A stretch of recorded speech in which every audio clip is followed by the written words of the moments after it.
possible strategy to make a particular version of reality prevalent.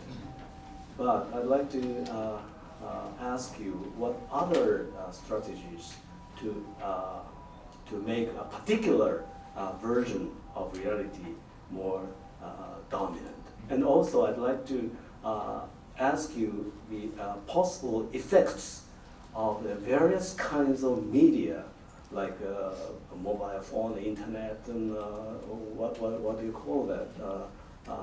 Blog and Twitter and Weibo or something like that. Many various kinds of media. How those media would affect on the possible dominant strategies. Yeah, perhaps that question is most difficult to solve in a satisfactory way, I think. But my answer is,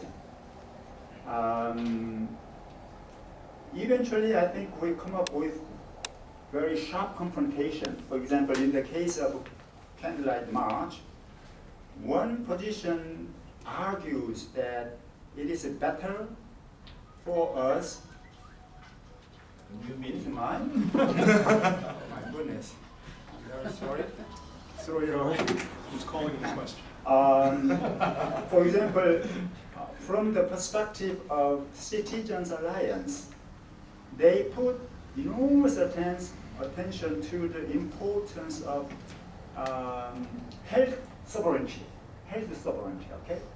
So what the state should do is to do the best in order to keep the idea of health sovereignty, but from the position of power bloc, it is much more important to go well along with the United States to reach a good agreement of free trade union, for example.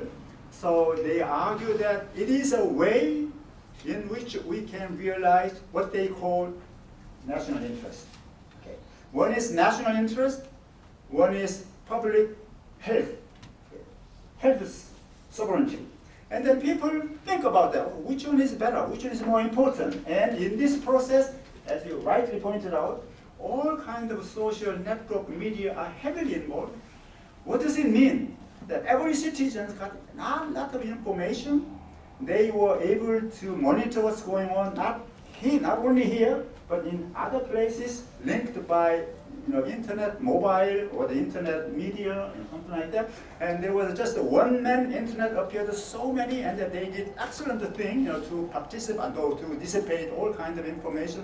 So one of the ideas is that people, while they are acting in certain space and time, are able to transcend that limit of space and time to monitor what's going on over there, something over there where we do not know. But they were able to think about something collectively, although in a very different way in the past. In the past, the collective action was largely organized by the strong leadership, central organization, something like that. But nowadays, very sophisticated way of discussion is taking place. So eventually what we saw in the case of Candlelight March in Seoul, for example, I participated there many times. There was an instant discussion on the spot. There was something we like, protestival, protest, but not as a severe confrontation as in the past, but protest as a festival. Okay, they sing together, they discuss together, and then they dance together. This kind of new atmosphere, new phenomena appeared as a way of expressing their collective will, not only for the logical, rational way, but in a way they express their emotion, their sense of emotion, much more flexible way. And that is what we see as a consequence of this new social network, And this, I think it opens up the process of testing. When we say testing, we usually think about very much rational, logical, something like that. But when we say testing nowadays, I think the much more important thing is more emotional, more sensible, something we can feel together. Feeling together is also very important, So this is very dramatic, transformation of a public sphere too. So the testing should be liberated from very strict conception of rational testing to much more broader one, which include not only empirical statement, but also some kind of normative statement. Yeah, that's my observation, and I think it is exactly what's going on today. I have one question to him. Can I?